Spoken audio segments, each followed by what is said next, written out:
Muy bien, quiero darles la bienvenida a esta segunda clase del curso de Apocalipsis. La semana pasada estuvimos aquí en una clase presencial con los hermanos de la iglesia. En esta oportunidad va a ser una clase virtual, así que le doy la bienvenida a los que van a estar viendo esto por las redes y pidiendo que Dios les bendiga al estudiar juntos la palabra de Dios. Vamos a orar un momento y pedir al Señor que nos ayude a estudiar este curso de Apocalipsis y que Dios nos ayude a entender bien lo que queremos compartir en esta oportunidad. Vamos a orar. Padre Celestial, gracias por permitirnos estar aquí en esta oportunidad. Padre, tenemos la Biblia abierta para poder estudiarla. Quiero darte gracias por esta carta o este libro de Apocalipsis, una carta de Juan. Padre, pido que tú nos ayudes a poner a un lado por un momento tanta polémica que este libro ha levantado. Y Señor, que tú nos ayudes a mirar a este libro de una forma nueva y que el Espíritu Santo nos lleve a toda la verdad. Así que Padre, acompáñanos. Pido que el Espíritu Santo me ayude a mí a dar la clase y ayude a los hermanos en sus hogares a poder seguir la clase con sus Biblias abiertas y que en esa manera, Padre, aprovechemos el estudio de tu palabra. En el nombre del Señor Jesús te lo pedimos. Amén. Ahora, la semana pasada empezamos mirando el capítulo 1 y tomando una visión panorámica de todo el libro de Apocalipsis. Vimos que el libro de Apocalipsis está dividido en diferentes secciones, lo que yo llamo videoclips. Son secciones de revelación de parte del Señor al apóstol Juan en la isla de Patmos. Ahora, hay cierta confusión en la iglesia porque muchas personas piensan que el libro de Apocalipsis está escrito en el orden en el cual los eventos van a ocurrir. Me parece que eso no es cierto.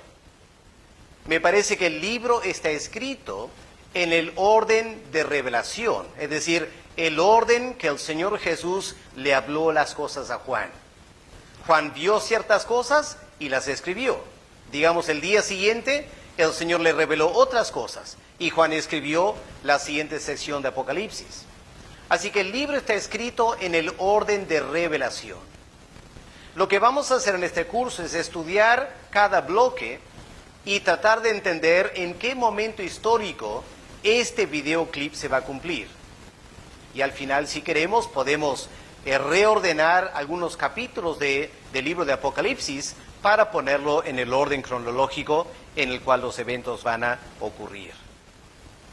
La semana pasada vimos la primera sección, capítulo 1, donde el apóstol Juan presenta este libro de Apocalipsis y los temas principales. Luego Juan saluda a las 7 iglesias y luego tiene esta tremenda experiencia de ver al Señor Jesús en la gloria. En capítulo 1, del verso 10 en adelante, vemos Juan está en la isla de Patmos en el día del Señor y el Señor se manifiesta a Juan en una forma simbólica y Juan describe esta visión del Señor Jesús. Cuando pasamos a la segunda sección de Apocalipsis, que son los capítulos 2 y 3, encontramos que estas cartas, aunque fueron escritas por Juan, no son cartas de Juan, son cartas del Señor Jesús. Porque como miramos en capítulo 2, versículo 1, el Señor Jesús le dice a Juan, escribe al ángel de la iglesia en Éfeso, etcétera, etcétera. Ahora, las demás cartas en el Nuevo Testamento, las cartas de Pablo y de Pedro, son cartas que nacieron en el corazón de los siervos de Dios. Ellos tenían una gran carga por las iglesias y luego, guiados por el Espíritu Santo, escribieron sus epístolas. Pero estas cartas a las 7 iglesias no nacen en el corazón de Juan. Juan es simplemente el secretario. Es el Señor Jesús que le dicta a Juan lo que él debe escribir. Eso significa que estas cartas son muy especiales, porque aquí tenemos las mismas palabras del Señor Jesús, dirigidas a las 7 iglesias. Ahora, estas 7 iglesias, ¿son 7 iglesias históricas o son iglesias simbólicas? Hay algunas personas que interpretan el libro de Apocalipsis afirmando que estas 7 iglesias representan las 7 etapas de toda la historia de la iglesia, desde la muerte de Cristo hasta la segunda venida. 7 etapas.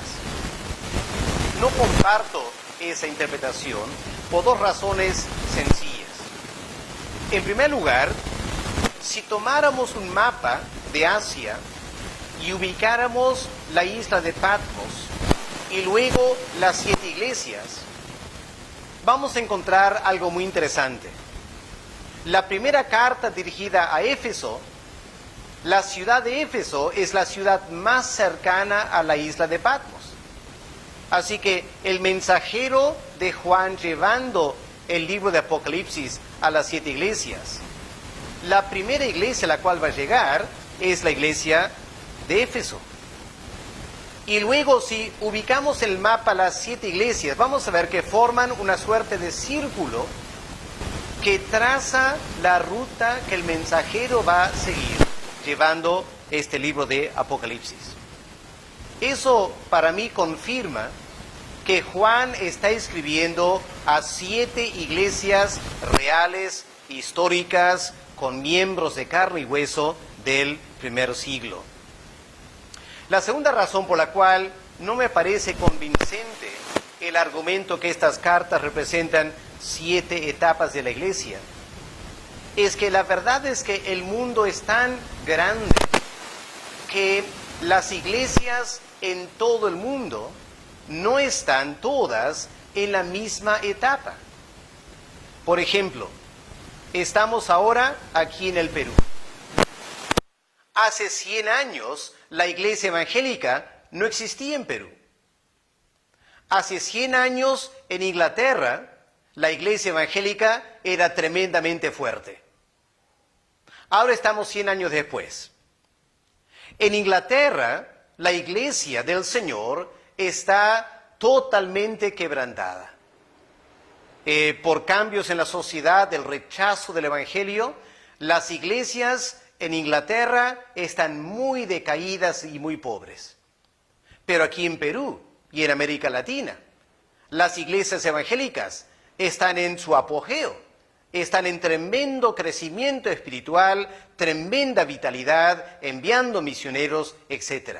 Así que es muy difícil decir que en un momento dado de la historia del mundo, todas las iglesias del mundo están en una misma etapa que podemos identificar con una de estas 7 iglesias. Me parece que es muy complicado tratar de argumentar en esa manera.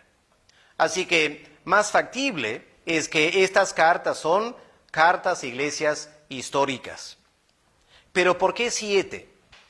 Obviamente habían muchas más iglesias que 7 en Asia en el primer siglo. Estas iglesias, el número 7 representa algo total. Se repite en el libro de Apocalipsis muchas veces el número 7. Así que aquí tenemos 7 iglesias que representan la totalidad de las iglesias del primer siglo. Y en segundo lugar, proféticamente hablando, estas 7 iglesias representan toda la iglesia universal del Señor Jesús a lo largo de los años. El mensaje a estas iglesias son mensajes que son universalmente válidas a las iglesias a través de todos los tiempos. Lo que quiero hacer en primer lugar esta mañana es notar la estructura de estas cartas. Porque lo interesante es que cuando empezamos a leer las cartas a las 7 iglesias, cada carta tiene la misma estructura. Y es importante notar eso para la interpretación. Por ejemplo, cada una de las 7 cartas empieza con una orden divina. Dios manda a Juan diciendo, escribe al ángel de la iglesia en X lugar. Todas las iglesias, las cartas empiezan en esa manera. En segundo lugar, cada carta continúa con una descripción de la persona del Señor Jesús. Por ejemplo, en la primera carta dice, el que tiene las 7 estrellas en su diestra el que anda en medio de los 7 candeleros de oro dice esto. Así que la carta tiene una descripción del Señor Jesús. Vamos a volver a eso en un momento. Después, la tercera parte de cada carta es una descripción de la misma iglesia, donde el Señor dice, yo conozco tus obras. Y ahora procede a describir la iglesia en cierto detalle. En cuarto lugar, después de describir las características de la iglesia, el Señor tiene una exhortación a la iglesia. Exhorta a la iglesia a arrepentirse o a cambiar o a prepararse para la persecución que está por venir. Hay una exhortación a la iglesia y al ángel de la iglesia.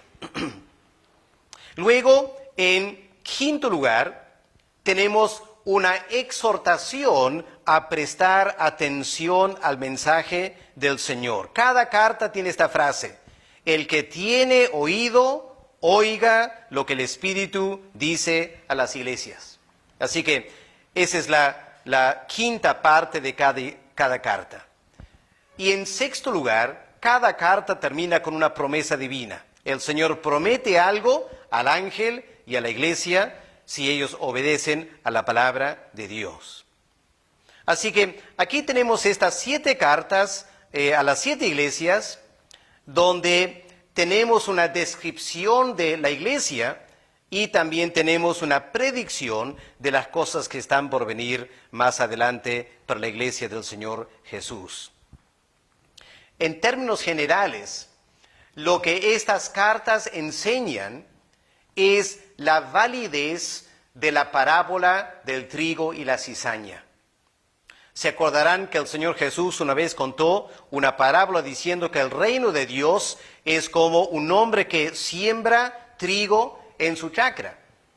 Y luego viene un enemigo y siembra cizaña.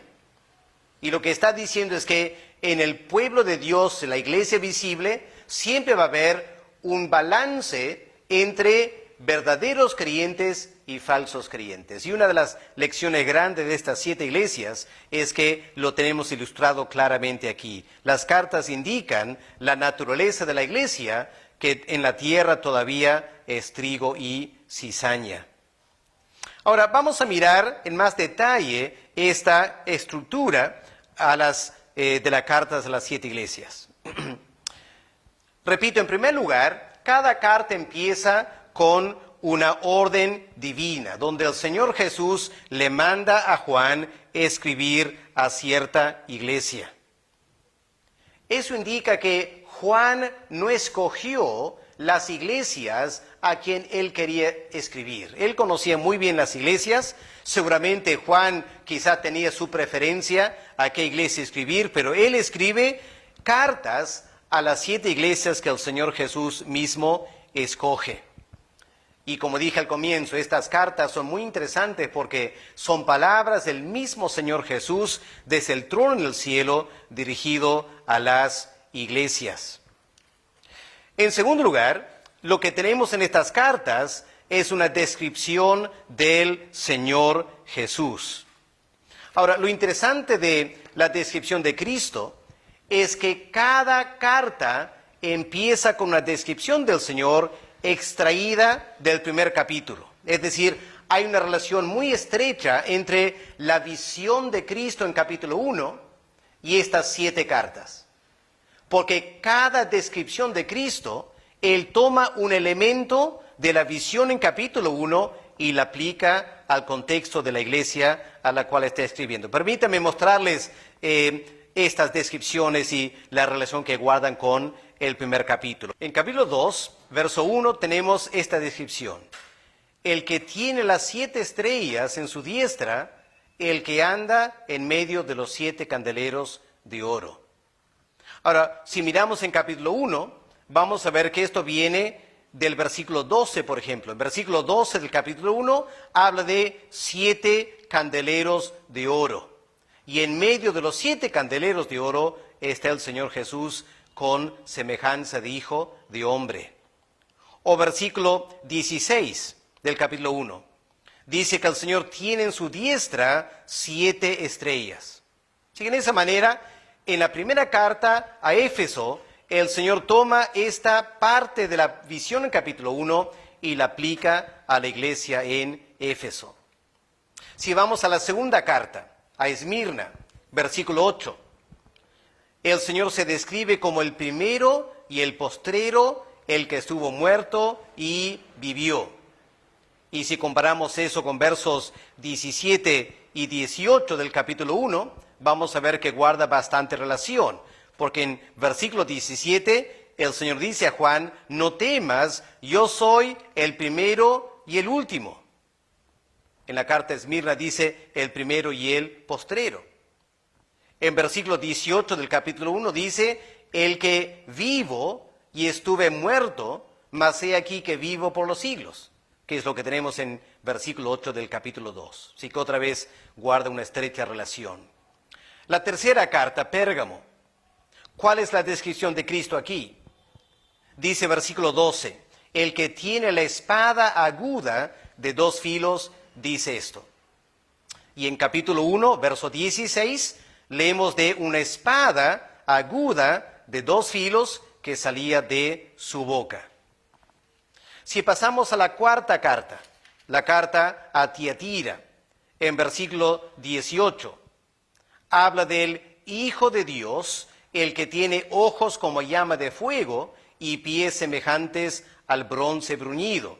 Y esos dos detalles, ojos como llama de fuego y pies semejantes al bronce bruñido, vienen de capítulo 1, versos 14 y 15. Pasemos al capítulo 3, la carta a Sardis. La descripción ahí en versículo 1 habla de el que tiene los 7 espíritus de Dios y las 7 estrellas, dice esto. Y en capítulo 1, el versículo 16, leemos que el Señor Jesús tiene las 7 estrellas en su mano. Y en versículo 4 habla de los 7 espíritus que están delante del trono de Dios. Así que todo esto, esta descripción viene también del capítulo 1. En la siguiente carta a Filadelfia, capítulo 3, versículo 7, el Señor Jesús se describe como el santo, el verdadero, el que tiene la llave de David, el que abre y ninguno cierra, y cierra y ninguno abre.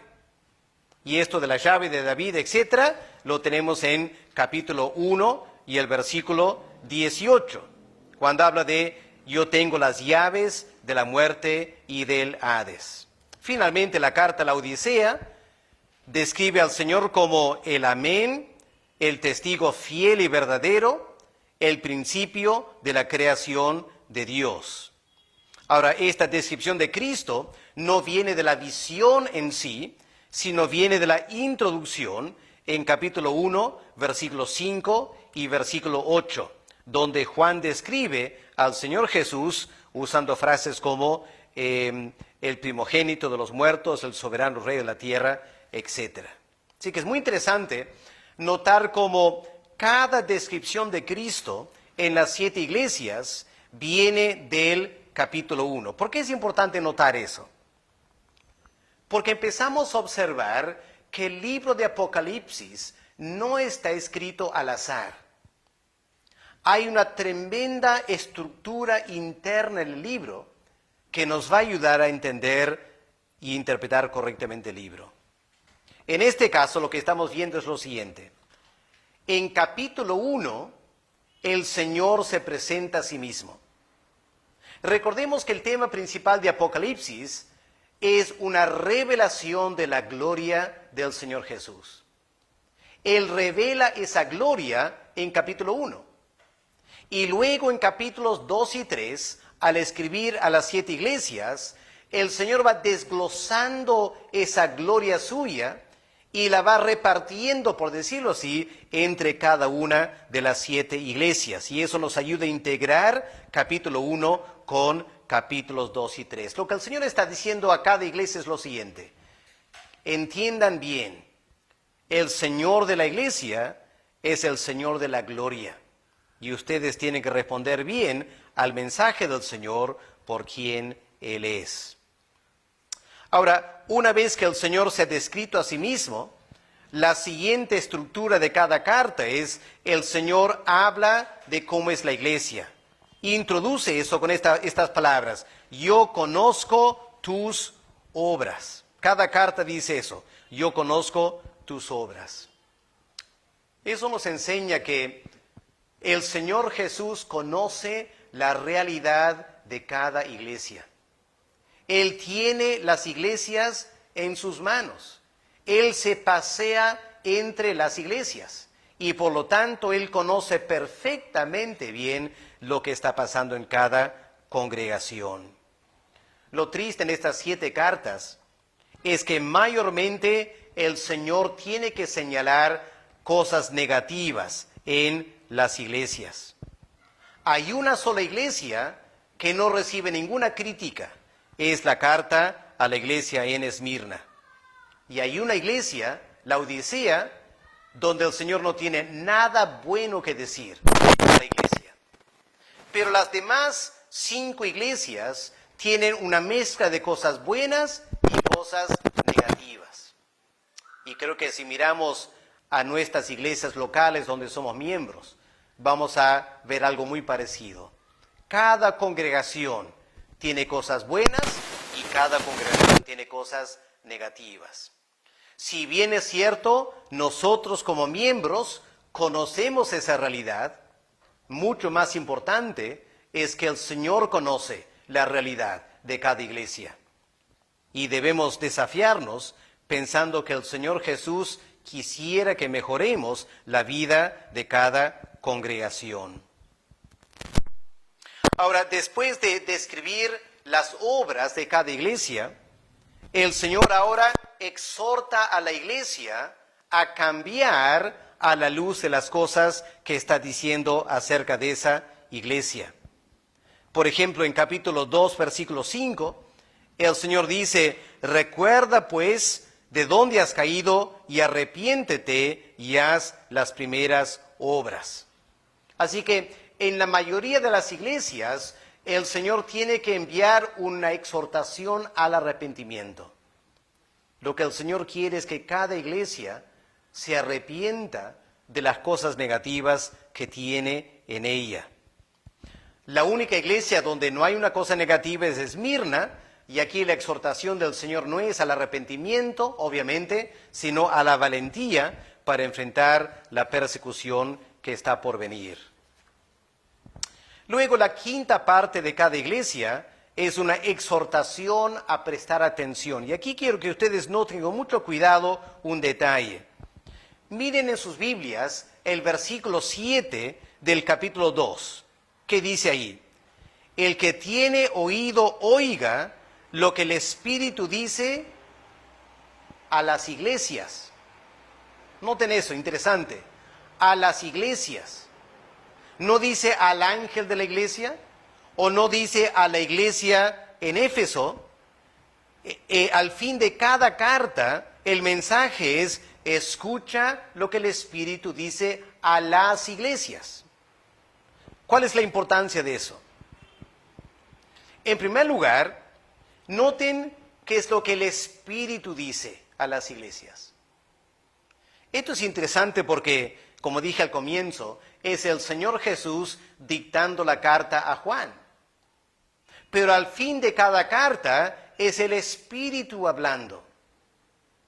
Eso confirma, nos hace recordar que el Espíritu Santo es el Espíritu de Cristo, enviado a la tierra para cumplir sus propósitos. Así que es el Espíritu hablando a la iglesia a través del Señor Jesús. Pero, repito, aquí tenemos la palabra iglesias en el plural. ¿Por qué es importante notar eso? Porque aunque estas 7 iglesias eran iglesias locales del primer siglo, en cierta manera, cada iglesia también tiene un mensaje profético.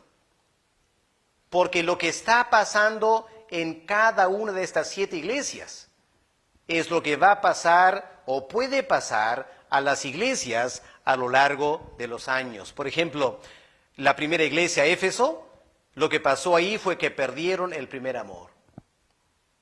Y este es un problema constante en todas las iglesias. El peligro en cada congregación de perder el primer amor. Así que, aunque el Señor está escribiendo una carta específicamente a la iglesia en Éfeso, el mensaje es universal, el mensaje es a todas las iglesias. Y por eso, aunque nosotros seamos miembros de una iglesia que no está en el libro de Apocalipsis, cada una de estas 7 cartas es apropiada para nosotros. Y vamos a ver la aplicación de eso en un momento. Quiero terminar notando la última parte de cada carta, que es una promesa de bendición a los que vencieren. Versículo 7. Al que venciere, yo le daré a comer del árbol de la vida. Al que venciere. Ese verbo vencer indica que la iglesia está en pie de guerra. Somos soldados. Estamos en una lucha espiritual. No se trata de criticarnos y mirarnos negativamente el uno a la iglesia, el uno al otro en la iglesia. Tenemos que entender que como conjunto de creyentes, cada iglesia está en una lucha espiritual y tenemos que vencer. No solo vencer como individuos, tenemos que vencer como congregación. Ahora, cuando miramos estas promesas, vamos a notar algo interesante. ¿Recuerden lo que yo dije de la descripción de Cristo al comienzo de cada carta? Esa descripción vuelve la mirada al capítulo 1 y toma del capítulo 1 diferentes aspectos de la gloria de Cristo. Pero cuando vamos a las promesas de victoria, de bendición por la victoria, ahora tenemos que mirar hacia adelante, porque cada una de estas promesas se encuentran en los últimos 2 capítulos de Apocalipsis. Así que la introducción nos hace mirar hacia atrás al capítulo 1 y la conclusión de cada carta nos hace mirar hacia el futuro y al fin del libro de Apocalipsis. Permítame ilustrar esto también. Por ejemplo, en verso 7, la promesa dada a la iglesia en Éfeso, ¿cuál es? Al que venciere, le daré a comer del árbol de la vida que está en medio del paraíso de Dios. ¿Dónde se encuentra eso? En capítulo 22 y el versículo 2. Ahí aparece el árbol de la vida de la cual podemos comer.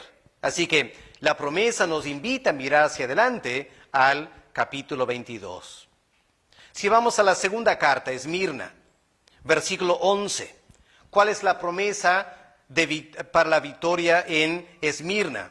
Al que venciere no sufrirá daño de la segunda muerte. Esa segunda muerte está mencionada en capítulo 21 y el versículo 8. Apocalipsis, permítame leer. Apocalipsis 21 y el versículo 8. Es importante mirar cada referencia para no perder de lado lo que estamos diciendo aquí. Capítulo 21, verso 8 dice, los cobardes, los incrédulos, los abominables, etcétera, tendrán su parte en el lago que arde con fuego y azufre. Esta es la segunda muerte. Ahí está la frase, la segunda muerte. Y la promesa, la carta en Esmirna, es el que venciere no sufrirá daño de la segunda muerte mencionada en capítulo 21 y el versículo 8. Vamos a la tercera carta. ¿Cuál es la promesa a la iglesia en Pérgamo? Lo tenemos en versículo 17. Al que venciere, daré a comer del maná escondido, y le daré una piedrecita blanca, y en la piedrecita escrito un nombre que nadie conoce aparte del que la recibe. Pero aquí quiero enfocar sobre comer del maná escondido. Ahora tenemos una referencia en capítulo 21 de Apocalipsis, capítulo 21, versículo 6, donde el Señor promete dar de beber a los que tienen sed. Y he de suponer que si el Señor da de beber, también dará de comer a los que tienen hambre.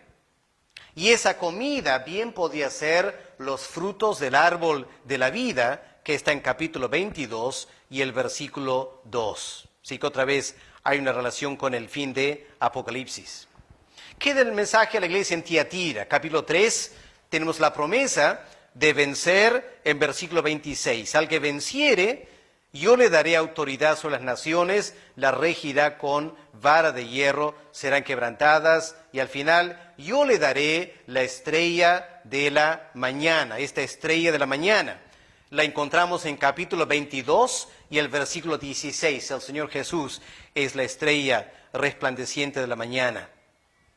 Vamos a la siguiente carta, capítulo 3, la carta a Sardis. ¿Cuál es la promesa aquí en versículo 5? Al que venciere será vestido de vestiduras blancas y no borraré su nombre del libro de la vida. Ahora, esto de confesar su nombre, vestiduras blancas, etcétera, lo tenemos en capítulo 20, versículo 15, y también capítulo 21, verso 27, libro de la vida. Así que otra vez es una mirada hacia adelante. ¿Qué de la carta a Filadelfia? La promesa en versículo 12 es: al que venciere, le haré columna en el templo de mi Dios. Y habla también del nombre de la ciudad de mi Dios, la nueva Jerusalén. Y como todos sabemos, ese templo y esa nueva Jerusalén la encontramos en capítulos 21 y capítulo 22. Finalmente, la carta a la Odisea, la promesa, verso 21, al que venciere, le daré que se siente conmigo en mi trono, así como yo he vencido y he sentado con mi Padre en el trono. Y esta descripción del reino de Cristo en su trono lo tenemos en capítulo 21 de Apocalipsis, versos 22 al 23. Así que, resumiendo esta primera parte esta mañana, estas 7 cartas están escritas en formas muy ordenadas. Hay una estructura clara en cada carta. Cada carta tiene una descripción de Cristo que mira hacia el capítulo 1. Cada carta termina una promesa de bendición a los que vencen, que mira hacia capítulos 21 y 22. Y en medio de todo eso, el cuerpo de cada carta describe las experiencias de la iglesia que van a vivir durante toda la etapa de la historia de la iglesia, desde la muerte de Cristo hasta la segunda venida. Y esas experiencias de los creyentes a lo largo de la historia es esencialmente el mensaje del libro de Apocalipsis, del capítulo 4 al capítulo 20. Así que estamos empezando a ver esta tremenda estructura organizativa del libro de Apocalipsis, donde estas 7 cartas, que lamentablemente hay muchos predicadores que sacan estas 7 cartas, la aíslan del libro de Apocalipsis y predican de estas cartas como si no tuviesen nada que ver con todo el libro de Apocalipsis. Es un gran error. Estos 2 capítulos, 2 y 3, son una parte integral del libro de Apocalipsis. Y lo que Juan hace, lo que el Señor Jesús hace al redactar cada carta, es integrar estas cartas con todo el libro de Apocalipsis. Y por lo tanto, cuando vamos a ir interpretando estas cartas, tenemos que hacerlo a la luz de todo el libro de Apocalipsis. Esa es la primera parte de la clase en esta oportunidad. En un momento vamos a pasar a la segunda parte, donde vamos a volver a esta carta a la iglesia en Éfeso y vamos a notar ciertos detalles ahí para extraer algo de la riqueza espiritual para nuestro provecho personal. Muy bien, continuamos con la segunda parte de la clase de Apocalipsis 2 y 3. Y ahora lo que quiero hacer es centrarme y extraer más detalles de la carta a la iglesia en Éfeso. Hay varios puntos que aquí quiero notar. No voy a hacer un exégesis de toda la carta, llevaré mucho tiempo para hacer eso, pero quiero notar algunos puntos resaltantes que podrían ser de interés para ustedes.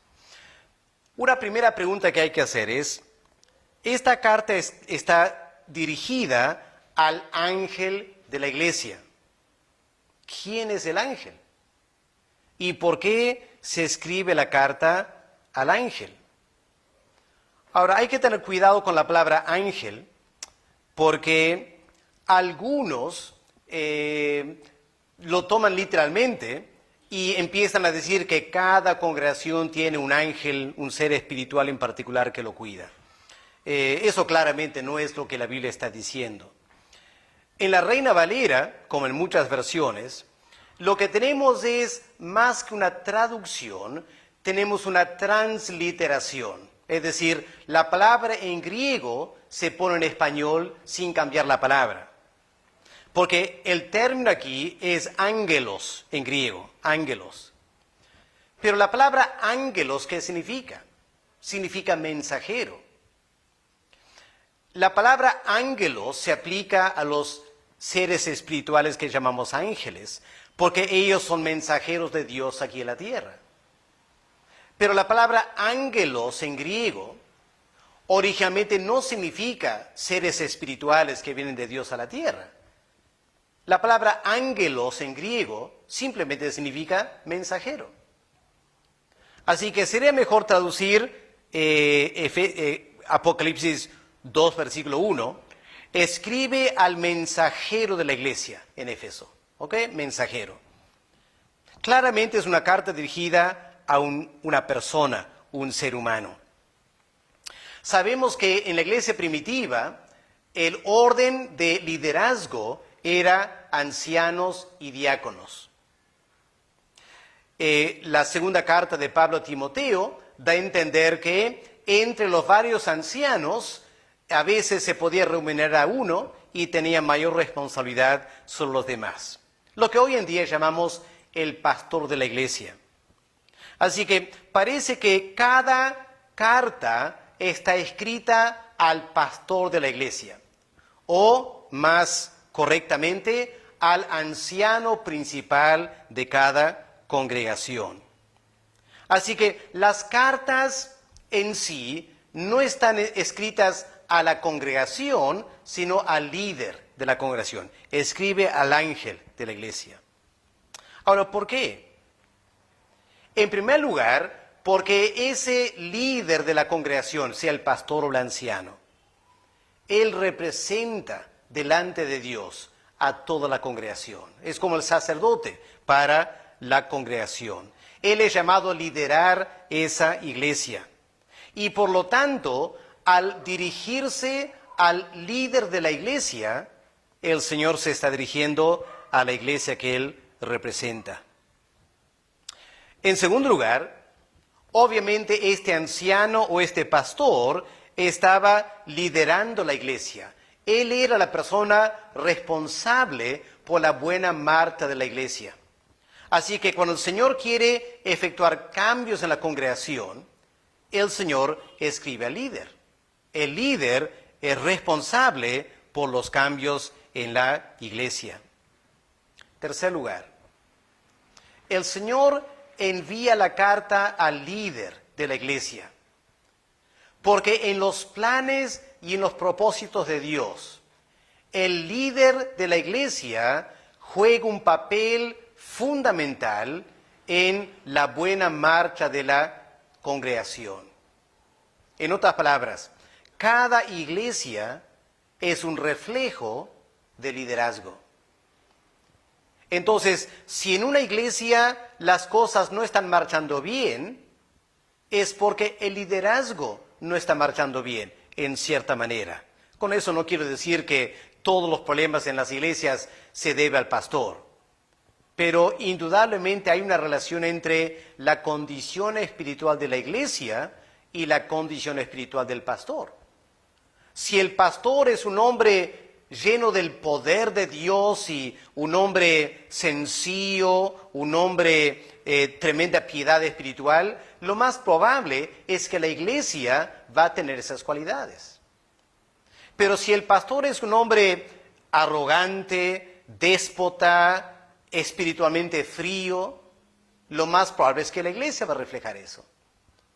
Y aquí parece que al escribir al líder de la iglesia, lo que el Señor está diciendo a líderes, mira, tu iglesia está en esta condición, porque tú estás en esta condición. Y yo quiero que tú cambies para que la iglesia pueda cambiar. Y por eso el Señor se dirige al líder de cada congregación. Y en cuarto lugar, el Señor se dirige al líder porque esta es la manera que Él se comunica con la iglesia. Cuando Dios quiere hablar a una congregación, Dios no llega personalmente un domingo en la mañana y con voz tronante habla a toda la iglesia. ¿cómo es que el Señor habla a una congregación? Lo hace a través del pastor, a través del líder. Y es lo que estamos viendo aquí. El Señor quiere hablar a la congregación, pero lo hace a través del líder, el pastor o el anciano principal de la iglesia. Ahora, ¿cómo interpretamos cada una de estas 7 iglesias? Muy importante pensar en cómo interpretamos estas cartas. Empezamos con la interpretación particular. Es decir, ¿cuál es el mensaje del Señor al ángel de la iglesia? Por ejemplo, en esta primera carta a Éfeso, el Señor dice, tengo contra ti que has dejado tu primer amor.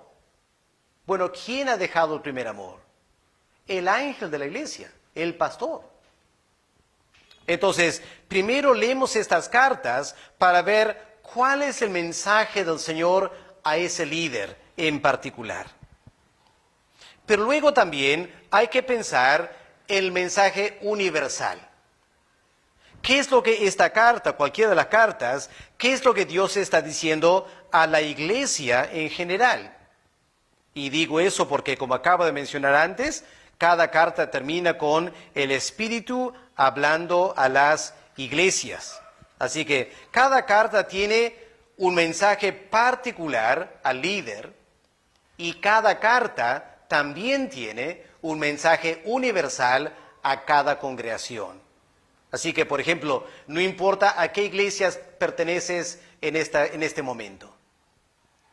En estas 7 cartas hay mensajes de Dios a cada iglesia. Y cuando vamos a estudiar esta carta, tenemos que preguntarnos, Señor, ¿qué nos estás diciendo a nosotros en nuestra congregación a través de esa carta? En tercer lugar, cuando estamos leyendo estas cartas, tenemos que pensar en la aplicación personal. Es decir, ¿qué es lo que Dios me está diciendo a mí? Porque esto es parte de la Escritura. Y cuando leemos la Biblia, Dios nos habla a nosotros personalmente. Así que cuando leemos y estudiamos cada carta, tenemos que preguntarnos, número 1, ¿qué es lo que Dios está diciendo al líder? Número 2, ¿qué es lo que Dios está diciendo a las iglesias? Número 3, ¿qué es lo que Dios me está diciendo a mí, de mi vida espiritual? Tenemos que aplicar en forma personal el mensaje de la carta. Y en cuarto lugar, cada carta tiene también un mensaje profético. Es decir, cada iglesia representa lo que diferentes iglesias van a hacer más adelante en su historia. Podemos ser parte hoy en día de una iglesia llena de tremendo vigor espiritual. Y pensamos que la carta a Éfeso no tiene nada que ver con nosotros porque estamos en pleno primer amor al Señor y la cosa marcha de 1000 maravillas. Pero esta primera carta nos advierte que de repente nuestra iglesia no siempre va a estar así. Y hay el peligro de perder el primer amor. Así que tenemos que estudiar cada carta como si fuese una profecía, una advertencia del Señor Jesús a cada iglesia de lo que podría venir más adelante para nosotros. Así que aquí tenemos lo primero que hay que notar en cada carta, dirigida al mensajero de la iglesia, pero con un mensaje universal. Segundo lugar, cada carta está escrita a una iglesia en una ciudad en particular. Y si vamos a entender bien la carta, tenemos que investigar algo acerca de esa iglesia y esa ciudad. Entonces, la primera carta está dirigida a la iglesia en Éfeso. ¿Qué sabemos de la ciudad de Éfeso? Bueno, en primer lugar, era la capital de la provincia de Asia. Así que obviamente era una ciudad muy importante. Era una capital de provincia.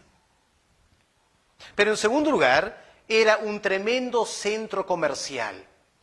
En Éfeso había un puerto y todos los productos que venían de Asia por tierra, en Éfeso los subían a barcos y barcos los llevaban a Roma. Así que Éfeso era un tremendo centro comercial. Gente iba y venía, había tremendo movimiento en la ciudad de Éfeso. Era también un centro religioso. En Éfeso había el templo a la diosa Diana. Era una de las 7 maravillas del mundo antiguo. Y el templo a la diosa Diana era un templo dedicado a prácticas de inmoralidad sexual.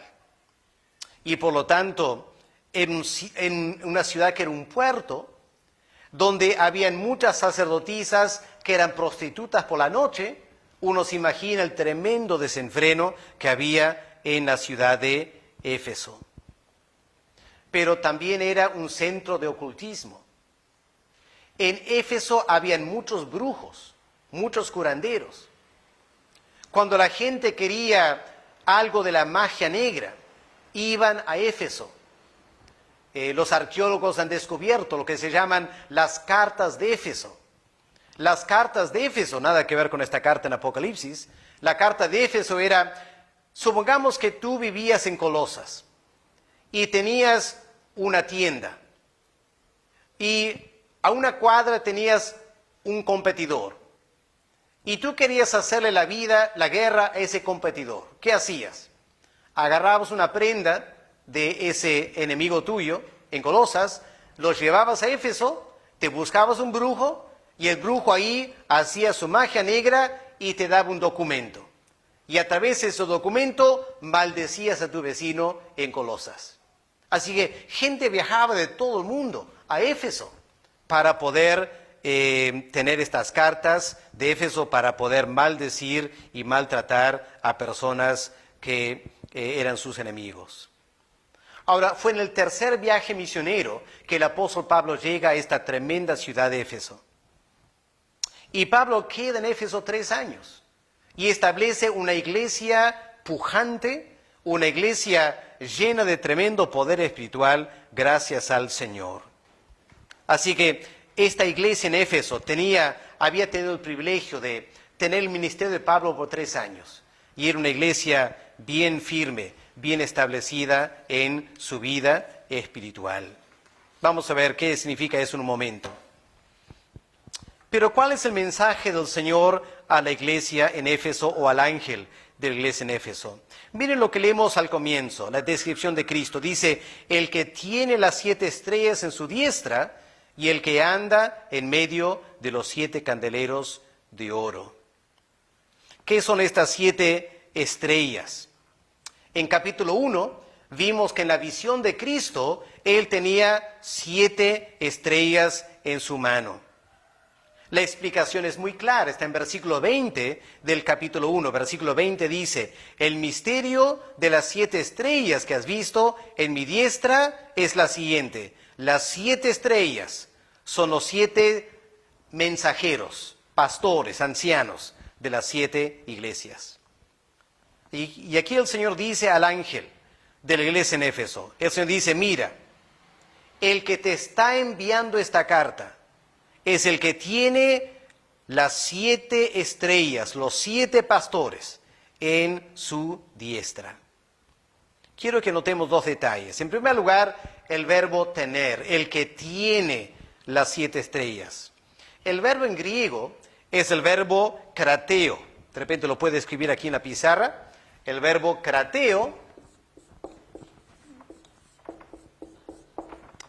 Y el verbo krateo es el verbo que significa poder, poder.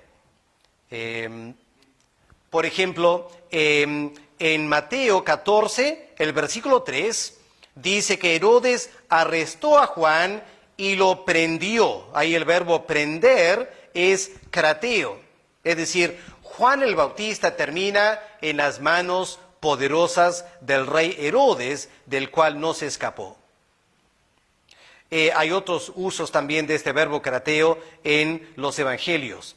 Pero lo que el Señor está diciendo aquí es que Él, el Señor de la gloria, el Rey de las edades, Él tiene al líder de la iglesia en su mano. Y miren cuál mano es. ¿Qué dice versículo 1? lo tiene en su diestra. Y la diestra, la derecha, es la mano de poder. ¿Qué significa eso? Dos cosas. En primer lugar, es un mensaje de tremendo aliento para el pastor. Porque el pastor muchas veces es atacado por toda clase de personas, dentro y fuera de la iglesia. Y el Señor dice a este ángel, este mensajero, el pastor de la iglesia en Éfeso, dice, mira, puedes confiar en mí porque tu vida está en mis manos. Yo te tengo en mi poderosa mano derecha y nadie te puede tocar. Así que en primer lugar es una palabra de aliento. Pero en segundo lugar es una palabra de advertencia. Porque el Señor está diciendo, mira, yo te tengo poderosamente en mi mano. Y si tú no haces caso a mi palabra, yo soy capaz de sacarte del ministerio, que es lo que él dice más adelante. Así que cada líder de la iglesia tiene que tomar esto muy en serio. Lo que el Espíritu Santo está diciendo a las iglesias en este versículo 1 es que el Señor tiene al pastor de la iglesia en su mano derecha para protegerlo y defenderlo. Pero si el pastor no actúa como Dios quiere que él actúe, esa mano poderosa lo puede disciplinar y lo puede sacar hasta del ministerio. Ahora, la segunda parte de la descripción de Cristo aquí en el versículo 1 es que el Señor también anda en medio de los 7 candeleros de oro. ¿Qué son estos 7 candeleros de oro? Bueno, el versículo 20 del capítulo 1 lo explica. Los candeleros de oro son las 7 iglesias. Así que el Señor dice al pastor de la iglesia, mira, yo soy el que ando en medio de los 7 candeleros. Es decir, el Señor Jesús es el que se pasea en las iglesias y Él sabe exactamente lo que está pasando en cada congregación. Nos reunimos los domingos en nuestras iglesias y nos reunimos para adorar al Señor. Y confieso que muchas veces no somos conscientes de la presencia del Señor. Y tenemos que tomar esto en serio. Porque el Señor dice, Él anda en medio de la iglesia. ¿Qué significa eso? Bueno, entre otras cosas significa lo siguiente. Que desde el comienzo del culto el Señor está presente. El culto empieza a las 10, el Señor está ahí a las 10. Y los miembros que llegan a las 10:15, y 10:20, y 10:30, el Señor es el que los mira entrar tarde. Y el Señor, yo les aseguro, el Señor no lo ve nada bien que domingo tras domingo el creyente llegue tarde a la iglesia. A veces yo me paro a la puerta de la iglesia y hermanos que llegan tarde se sienten un poco avergonzados. A veces ni quieren saludar al pastor, entran como escabulléndose al culto. Pero digo los hermanos, no tienen por qué sentirse vergüenza conmigo. Sienten vergüenza con Cristo. Porque el Señor está aquí en la iglesia. Y Él ve cuando tú llegas tarde. Que llegues tarde un domingo por fuerza mayor, el Señor lo entiende. Pero si llegas tarde todos los domingos, ¿qué piensa el Señor de ti? Tomemos eso en serio, hermanos. El Señor a quien adoramos, Él anda en medio de las iglesias, Él está viendo todo lo que pasa en la congregación. Ahora miren versículo 2, el Señor ahora empieza a describir la iglesia. ¿Qué dice en versículo 2? Dice, yo conozco tus obras y tu arduo trabajo y paciencia, que no puedes soportar a los malos. Has probado a los que se dicen ser apóstoles y no lo son, y los has hallado mentirosos. Y has sufrido, y has tenido paciencia, y has trabajado arduamente por amor de mi nombre, y no has desmayado. ¡Wow! Qué tremenda iglesia, ¿no es cierto? Bueno fuera que todas las iglesias sean como Éfeso. Bueno que todos tuvieran un pastor como el pastor de Éfeso, que trabaja y soporta sufrimiento y evalúa y no se cansa, no se desmaya. Tremendo. Ahora noten uno o dos detalles.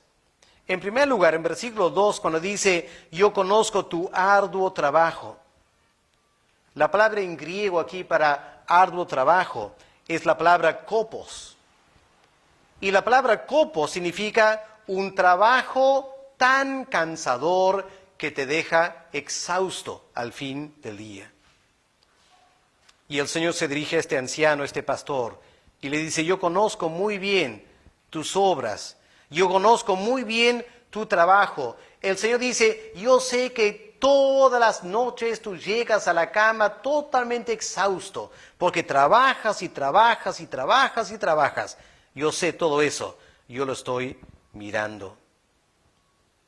El Señor felicita al pastor por su paciencia también. No es fácil ser pastor. Enfrentas muchos problemas, muchas críticas, muchas dificultades, pero este pastor había mostrado tremenda paciencia, había perseverado, no había desmayado, y el Señor le felicita por esta tremenda paciencia que el pastor tenía. ¿Qué más? Dice que este pastor, este anciano, no podía soportar a los malos y había probado a los que dicen ser apóstoles. Ahora, esta palabra apóstol no se refiere a los 12 apóstoles. Juan, que está escribiendo esta carta, es el último apóstol que está vivo todavía. Así que estos apóstoles aquí no son parte del grupo de los 12, sino que son líderes de una segunda generación, pero que estaban queriendo usurpar autoridad sobre las iglesias, como tristemente hoy en día el movimiento apostólico también está queriendo seguir este esquema de imponer autoridad sobre congregaciones en forma indebida. Y lo que este anciano, este pastor había hecho, es que no se había dejado chantajear por estos apóstoles. Él no se puso todo temeroso de ellos. Lo que el pastor hizo es lo que siempre hay que hacer. Probó a los que decían ser apóstoles. ¿En qué sentido los probó? Bueno, hay que probar a los apóstoles de dos maneras. Número uno, por lo que enseñan. Número dos, por cómo viven. Hoy en día hay muchas personas que se llaman apóstoles y casi todo el tiempo se dedican a dar supuestamente nuevas revelaciones. Y muchas veces esas revelaciones salen totalmente del marco de la Biblia. Y cuando los cuestionamos, se ponen medio molestos y dicen, tú has quedado con la Biblia, yo estoy con la última revelación. Falso apóstol. Claramente, falso apóstol. Un hombre que menosprecia las sagradas escrituras es un falseante. Y el líder de la iglesia en Éfeso había notado eso y los encontró falsos. Pero un apóstol también, un verdadero siervo de Dios, va a tener las marcas del Señor Jesús. El Señor Jesús dijo ser un hombre manso y humilde. El Señor Jesús no era una persona que manejaba mucho dinero. El Señor no tenía una casa propia. El Señor al fin de su vida tenía solo un cambio de ropa. Así que apóstoles que andan ostentando grandes riquezas, uno se pregunta, ¿realmente son siervos de Dios? ¿Tienen la marca de Cristo en su corazón? Bueno, el anciano en Éfeso había evaluado estos apóstoles y se dio cuenta que eran falsos, eran mentirosos. Y no tuvo ningún reparo en anunciar eso a la iglesia. Y si era necesario disciplinar a los falsos apóstoles. Y el Señor mira todo eso y lo felicita, porque claro, no es fácil confrontarte con un apóstol, una persona que se llama un apóstol. Pero por amor al Señor, este anciano lo había hecho y el Señor lo felicita por eso. Pero si seguimos leyendo, llegamos al versículo 4, y encontramos una nota triste aquí. ¿Qué más dice el Señor a este pastor, este anciano de la iglesia en Éfeso? Dice, tengo contra ti que has dejado tu primer amor. Y Cristo lo dice con mucha tristeza, has dejado tu primer amor. Ahora, no es que no amaba al Señor. Obviamente un pastor que trabaja arduamente tiene algo de amor por el Señor. Pero la crítica que Cristo hace es que este pastor o anciano ya no tiene el primer amor. ¿Qué es el primer amor? El primer amor es ese amor por el Señor, esa pasión por el Señor que todo nuevo creyente tiene. Cuando tiene una tremenda ilusión, vive un romance espiritual con el Señor, que se deleita en el Señor, habla del Señor, vive para el Señor. Este anciano había sido así antes, pero Cristo mira y se da cuenta que ya no es así. Claro, trabaja, predica, evalúa, hace todo el ministerio pastoral, pero ¿cuál es el problema? Lo hace profesionalmente. No lo hace por pasión espiritual. Y Cristo no está contento con eso. Pero noten aquí un detalle. No es que el pastor ha perdido el primer amor. Muchas veces como cristianos hablamos así, han perdido el primer amor. Aquí esto no es el problema. El problema no era una pérdida. Miren lo que dice el texto bíblico, verso 4. Has dejado tu primer amor. No que lo has perdido. ¿Qué significa dejar? Dejar significa ser descuidado, ¿no es cierto? Si tú dejas algo a la intemperie y se destruye, has sido irresponsable. Si tú dejas tu billetera en un lugar público, te olvidas, lo dejas ahí y lo pierdes, eres irresponsable. Lo has dejado. Nadie es acusado de ser irresponsable si alguien te asalta y te quita algo. Pero cuando tú lo dejas y lo pierdes porque lo has dejado, eso es otra cosa. Y esta es la crítica del Señor. Él dice, tú has dejado el primer amor. No lo has perdido, lo has dejado. Y que lo has dejado en forma deliberada. Fue una decisión. Tú decidiste dejar el primer amor. Así que no es simplemente que el hombre lo había perdido, sino que él había tomado una decisión de seguir sirviendo al Señor, pero sin este primer amor. Y hoy en día tenemos que preguntarnos, los que somos líderes en la iglesia, ¿cómo anda nuestro primer amor? ¿Amamos al Señor con tremenda pasión espiritual? Recordemos nuestros primeros meses como cristianos, ese tremendo fervor espiritual que tuvimos una vez. ¿Lo tenemos hoy en día? ¿Por qué no? ¿Será que en el camino hemos tomado decisiones? Hemos decidido hacer esto y esto y esto y esto, y el resultado de tantas decisiones es que no tenemos tiempo para el Señor, nuestras vidas están demasiado ocupadas, tenemos demasiadas cosas que hacer, demasiados bienes materiales que manejar, y hemos decidido vivir así. Y el Señor critica a este pastor, dice, no estoy nada contento contigo, porque tú has dejado en forma deliberada el primer amor. ¿Y qué es lo que Cristo advierte a este anciano?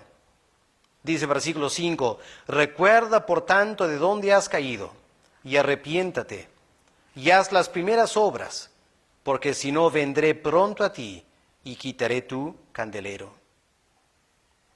No sabemos cómo respondió el pastor de la iglesia a esta carta del Señor. Quisiéramos creer que el Espíritu Santo le ayudó a arrepentirse y volver al primer amor. Pero lo que sí sabemos es que al pasar los años, la iglesia en Éfeso perdió su vigor espiritual. Para el siglo 8 y 9, ejércitos islámicos conquistaron esa parte del mundo y la iglesia en Éfeso se cerró, porque habían perdido su primer amor. La ciudad de Éfeso ya no existe, a lo menos no la ciudad que había en el primer siglo. En el primer siglo, la ciudad de Éfeso era un puerto, estaba a las orillas del mar. Pero hoy en día, el puerto se ha secado. ¿Por qué? Porque había un río que entraba al mar cerca de Éfeso. Y el río estaba cargado de lodo. Y el lodo iba llenando el puerto, extendiendo la tierra más y más mar adentro, hasta que hoy en día las ruinas de Éfeso quedan, no sé, a 3 o 4 kilómetros del mar. Ese lodo que vino día tras día con el río mató la vida de la ciudad de Éfeso. Y es lo que pasa en nuestra vida cristiana también. Cuando perdemos el primer amor y dejamos que otras cosas empiezan a correr por nuestros corazones. Nuestros corazones se llenan de cosas de la carne, del mundo, y empiezan a apagar nuestra vida espiritual. Y quiero terminar esta clase preguntándote, invitándote a reflexionar. ¿Cómo está tu corazón en esta oportunidad? ¿Tienes el primer amor? ¿Lo estás viviendo todavía? ¿O lo has dejado en el camino? ¿Y será que hemos dejado el primer amor porque conscientemente hemos permitido cosas en nuestras vidas que van llenando de lodo espiritual nuestros corazones hasta que al final perdemos el amor al Señor? Si eso describe nuestras vidas, ¿por qué no tomas un momento ahora al terminar esta clase para decirle, Señor, limpia ese río que corre por mi corazón? Saca todo el lodo de la carne y del mundo y dame un río cristalino de amor por el Señor Jesús, para que yo pueda servirle en la iglesia y glorificarle como Él quiere que lo haga. Bueno, ahí tenemos algunos detalles de esta carta a Éfeso. No tenemos tiempo para explicar cada una de las 7 iglesias, pero yo les animo a tener un comentario y estudiar en detalle cada carta, porque hay mucha enseñanza para nosotros para ayudarnos a vivir en el siglo XXI. Espero que esta clase haya sido bendición para ti. Más adelante vamos a estar anunciando un momento cuando puedes hacer preguntas a través de Facebook. Y vamos a tener una sesión para contestar las preguntas que ustedes tienen escuchando esta clase en sus hogares. Así que vayan anotando esas preguntas y vamos a avisarles pronto el día y la fecha cuando pueden hacer las preguntas por Facebook, y vamos a ir contestando las preguntas para interaccionar con ustedes. Pero permíteme terminar esta clase con un momento de oración, por favor. Vamos a orar. Padre Celestial, gracias por poder estudiar esta segunda parte del libro de Apocalipsis, esta carta, las cartas a las 7 iglesias, y nos damos cuenta, Señor, estudiando una sola carta, cuánto hay que aprender. Padre, quiero pedir que cada persona que esté escuchando esta clase, este curso, puedan tomar tiempo, Señor, hacer un estudio personal, con la Biblia, con comentarios, profundizando, dejando que el Espíritu Santo hable en nuestros corazones, para que podamos obedecer al Señor y podamos vivir vidas que glorifiquen al Señor Jesucristo. Gracias, Padre, por tu palabra, y pedimos que tú nos ayudes a ponerla en práctica en nuestras vidas, para que podamos contar con tu bendición. En el nombre del Señor Jesús te lo pedimos. Amén.